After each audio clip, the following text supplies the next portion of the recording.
वकील दरखास्त गुजार की जानिब से कहा गया कि लड़कियां अपनी मर्जी से मुसलमान हुई हैं। लड़कियां अदालत के सामने बयान देना चाहती हैं। वकील दरखास्त गुजार ने यह भी कहा कि अदालत ने देखना है लड़कियां कम उम्र तो नहीं, जबरी तौर पर तो मजहब तब्दील नहीं करवाया गया। ये रिमार्क सामने आए हैं जस्टिस अतहर मिनुल्लाह की जानिब से।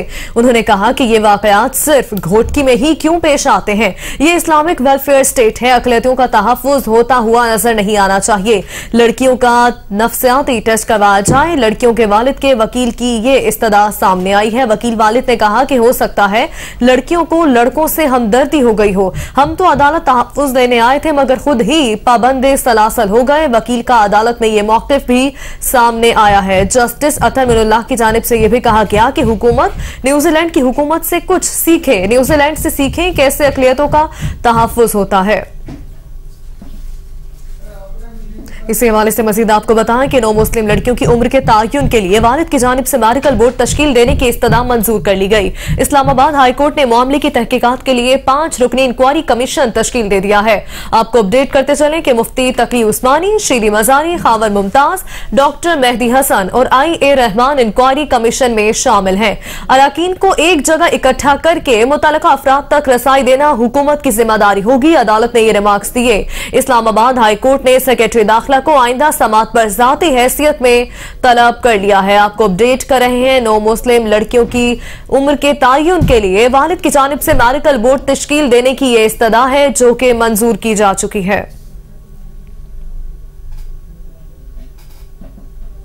इस्लामाबाद हाई कोर्ट से ही आपको बताएं कि वकील नवाज खरल का नाम ECL पर नाम डालने से मुतालिक केस की समाअत हुई। इस्लामाबाद हाई कोर्ट का वकील नवाज खरल का नाम ECL से निकालने का हुक्म। केस की समाअत इस्लामाबाद हाई कोर्ट के 2 रुकनी बेंच ने की। बेंच में चीफ जस्टिस अतहर मिनुल्लाह और जस्टिस मियां गुल हसन औरंगजेब शामिल हैं। आपको अपडेट करते चलें कि वकील राय नवाज खरल ग्रैंड हयात होटल केस में CTA के लीगल एडवाइजर भी रह चुके हैं। ग्रैंड हयात इंक्वायरी की वजह से नवाज खरल का नाम ECL में डाला गया था। इस्लामाबाद हाई कोर्ट से आपको एक और समाअत का अहवाल आप तक पहुंचा रहे हैं। आपको अपडेट करते चलें कि ग्रैंड हयात इंक्वायरी की वजह से नवाज खरल का नाम ECL में डाला गया था और इसी हवाले से समाअत हुई है कि उनका ये नाम ECL से निकाला जाए। इस्लामाबाद हाई कोर्ट का वकील नवाज खरल का नाम ECL से निकालने का हुक्म भी जारी किया जा चुका है। इस केस की समाअत इस्लामाबाद के 2 रुकनी बेंच ने की है। सूबाई वज़ीर कानून राजा बशारत की नाअहली के लिए दायर दरखास्त पर समाअत हुई। अदालत ने मुआविनत के लिए सेक्रेटरी इलेक्शन कमीशन को नोटिस जारी करके जवाब तलब कर लिया है। FIA की जानिब से पैरावाइज कमेंट अदालत में जमा करवा दिए गए हैं। आपको यह भी बताएं कि FBR के वकील को भी पैरावाइज कमेंट जमा करवाने की हिदायत जारी की गई है। अदालत ने केस की समाअत 15 मई तक के लिए मुलतवी की। राजा बशारत की नाअहली के लिए उनकी मुबज्जना अहलिया सीमन राजा ने दरखास्त दायर कर रखी है। आगे बढ़ते हुए आपको बताएं कि मुआशरे में खातीन को जायज मकाम और तहफ्फुज दिलाना जिम्मेदारी है। ये कहा है सदर मुमलिकत आरिफ अलवी ने। उन्होंने कहा कि खवातीन के लिए बहुत से शोबों में मौके पैदा हो रहे हैं। हुकूमत को खवातीन के लिए मर्दों के मसावी मौके पैदा करने चाहिए। तालीमी इदारों में खवातीन के दाखिले की शरह 70% है। इदारों में काम करने वाली खवातीन की शरह महज 20% है। यहां आपको ये बताएं कि CPAC पर आसिफ जरदारी और नवाज शरीफ दौर में काम होता रहा। चीनी सफीर की जानिब से यह बयान सामने आया है। उन्होंने कहा कि CPAC मंसूबे पर तमाम सियासी जमातों का इत्तफाक राय है। मुल्तान सखर मोटरवे अगस्त के बजाय जुलाई में मुकम्मल होगी। चीनी सफीर ने कहा कि CPAC अब दूसरे मरहले में दाखिल हो चुका है। गवादा में एयरपोर्ट की तौसीर, वोकेशनल ट्रेनिंग सेंटर तामीर किया जा रहा है। गवादा में अस्पताल भी चीनी ग्रांट से तामीर किया जा रहा है, जबकि CPAC का दूसरा मरहला खुसूसी इक्तसादी की तामीर है। चीनी सफीर की जानिब से यह गुफ्तगू सामने आई है। उन्होंने कहा कि पहला इक्तसादी जोन तामीर के आखिरी मरहले में है। पेशावर का रुख करेंगे जहां से खबर है वज़ीर आला खैबर पख्तूनख्वा महमूद खान की ज़ेर सदारत clean and green task force का इजलास हुआ। वज़ीर आला खैबर पख्तूनख्वा की सूबे भर में क्लीन एंड ग्रीन मुहिम में तेजी लाने की हिदायत। 9 अप्रैल से तमाम जिलाई हेडक्वार्टर्स और सूबाई सतह पर क्लीन एंड ग्रीन मुहिम का आगाज किया जाएगा। ये कहा गया वज़ीर आला महमूद खान की जानिब से। उन्होंने कहा कि तमाम महकमों के सेक्रेटरी और डिप्टी कमिश्नर्स भरपूर मुहिम शुरू करें। अवामी नुमाइंदे प्राइवेट सेक्टर को मुहिम में शरीक करें। यहाँ आपको बताएं कि सियाहत के फरोग से मईशत को इस्तेहकाम और ज़र मुबादला आएगा, ये कहा गया है वजीर खारजा शाह महमूद कुरैशी की जानिब से। उन्होंने कहा कि सियाहत का फरोग खारजा पॉलिसी का हिस्सा है। मस्बत हुकूमती पॉलिसियों से सियाहत के शोबे में बेहतरी आ रही है। गुज़श्ता बरसों में पाकिस्तान में सियाहत पर कोई तवज्जो नहीं दी गई। सियाहत की तरक्की में अमन और सलामती का अहम किरदार है। उन्होंने कहा कि पाकिस्तान में सियाहत के फरोग के लिए कोशिश है। इस्लामाबाद में वजीर खारजा शाह महमूद कुरैशी की जानिब से तकरीब से खिताब किया गया।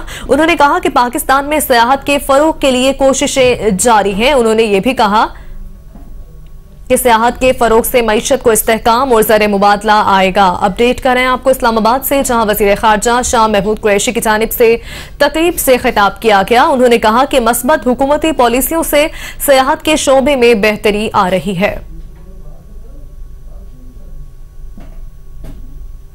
बहावल नगर से आपको बताएं, जहां असिस्टेंट कमिश्नर मंचनाबाद के खिलाफ थाना एंटी करप्शन में मुकदमा दर्ज कर लिया गया है।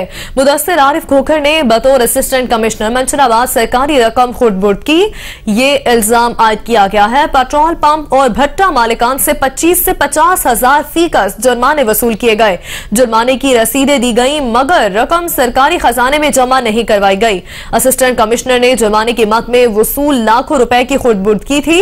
इंक्वायरी में करप्शन साबित होने पर असिस्टेंट कमिश्नर मंचनाबाद के खिलाफ मुकदमा दर्ज किया गया।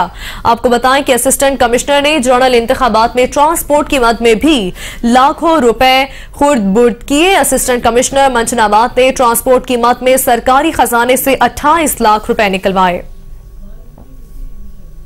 यहां आपको अपडेट करें कि जाली आमिल ने जिन निकालने के बहाने 10 साला बच्ची को आग लगा दी। 10 साला आमना बीबी को शदीद तशवीशनाक हालत में बहावलपुर अस्पताल रेफर किया गया। आमना बीबी को बीमार होने की वजह से वालिदैन जाली आमिल के पास लेकर आए थे। जाली आमिल ने आमना बीबी पर जिन का साया बताते हुए इलाज शुरू किया। जाली आमिल ने आमना बीबी को इलाज के गर्ज से आग लगा दी। अपडेट कर रहे हैं आपको कि जाली आमिल की जानिब से मासूम बच्ची को आग लगाई गई है। आपको बताएं कि 10 साला आमना बीबी बताई जा रही है, जिनको शदीद तशवीशनाक हालत में अस्पताल मुंतकिल किया गया। खबर दें आपको कि लाहौर हाई कोर्ट में तरोड़ की शिकायत पर पाबंदी के लिए केस की समाअत हुई। जस्टिस शकीलुर रहमान ने विफाकी हुकूमत को 3 हफ्तों में मुकम्मल जवाब जमा करवाने का हुक्म दिया है। अदालत ने विफाकी हुकूमत की जानिब से जवाब जमा करवाने के लिए मोहलत की इस्तदा मंजूर कर ली। हुकूमत ने जवाब न दिया तो तरोड़ की शिकार पर हत्तमी सर्वे तक पाबंदी लगा देंगे। लाहौर हाईकोर्ट के रिमार्क सामने आए। खबर दें आपको कि गैर मुल्की मॉडल को मुनशियात केस में सजा सुनाने का यह मामला है। गैर मुल्की मॉडल ट्रीजा ने अपने खिलाफ ट्रायल कोर्ट के फैसले को लाहौर हाई कोर्ट में चैलेंज कर दिया है। ट्रायल कोर्ट ने हकाइक के बरक्स मुनशियात केस में सजा का फैसला सुनाया। ट्रीजा की जानिब से दरखास्त में यह मौकिफ अपनाया गया। उन्होंने कहा कि बेकसूर हूं, मुनशियात का इल्जाम कस्टम हुक्काम ने अपने पास से लगाया है। पाकिस्तान में इस्लामिक स्टडीज के लिए आई थी। अदालत ट्रायल कोर्ट का सजा सुनाने का फैसला कलअदम करार देकर रिहा करने का हुक्म दे। दरखास्त गुजार की जानिब से ये इस्तदा की गई। खबर है आपको कि नाकिस और मुस्र सेहत प्लास्टिक बोतल तैयार करने वालों के खिलाफ सूबा भर में क्रैकडाउन जारी है। नॉन फूड ग्रेड प्लास्टिक बोतलों की तैयारी, जाली लेबलिंग, रिकॉर्ड की आदम दस्तयाबी पर 4 फैक्ट्रियां सील कर दी गई हैं। 17,000 खाली बोतलें, भारी मिकदार में खाम माल और मशीनरी भी जब्त की गई। लाहौर में 1, शेखुपुरा में 2, फैसलाबाद में 1 फैक्ट्री को सील किया गया। डीजी फूड अथॉरिटी ने बताया कि इकबाल बोटल्स, अलीदीन प्लास्टिक, मीजान प्लास्टिक और जट बोटल्स के खिलाफ ये कार्रवाइयां की गई। पाकिस्तान क्रिकेट टीम के हेड कोच मिकी आर्थर की जानिब से यह कहा गया है कि वर्ल्ड कप से कबल 7 खिलाड़ियों को आराम देना लाजमी था। खबर शामिल करेंगे खेल के मैदान से। बल्दिया फैक्ट्री केस में अहम पेशरफ सामने आई है। जान के खतरे के बायस रूपोश मुकदमे का अहम और चश्मदीद गवाह मंजर आम पर आया। इसी हवाले से अपडेट्स हासिल करेंगे नुमाइंदा कैपिटल टीवी मोहसिन इस्माइल हमारे साथ मौजूद हैं। मोहसिन, बताइएगा क्या कहा गया है इस गवाह की जानिब से, यानी शाहिद क्या बताता है?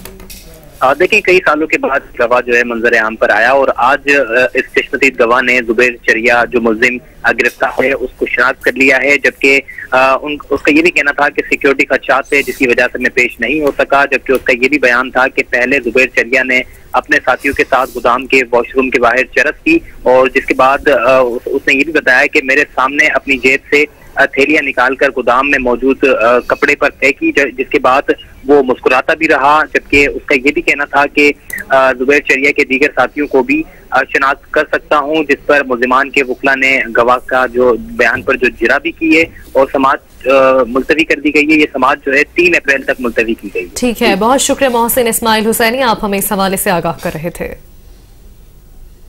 और सिंध भर में दूसरे रोज भी 10वीं जमात के इम्तिहानात मजाक बनकर रह गए हैं। अंदरून सिंध में इम्तिहानी मराकिज में किताबों और मोबाइल फोन का खुल्लम खुल्ला इस्तेमाल हो रहा है। फरा माफिया किसी रोक टोक के बगैर उम्मीदवारों को किताबें, हलशुदा पेपर्स और दीगर मवाद पहुंचाने में मसरूफ है, जबकि बूटी माफिया को रोकने के लिए सिंध हुकूमत के दावे भी धरे के धरे रह गए। सखर और जैकबाबाद बोर्ड्स के ज़ेरे एहतमाम 10वीं जमात का उर्दू और इंग्लिश का पहला पर्चा वक्त से पहले ही आउट हो गया।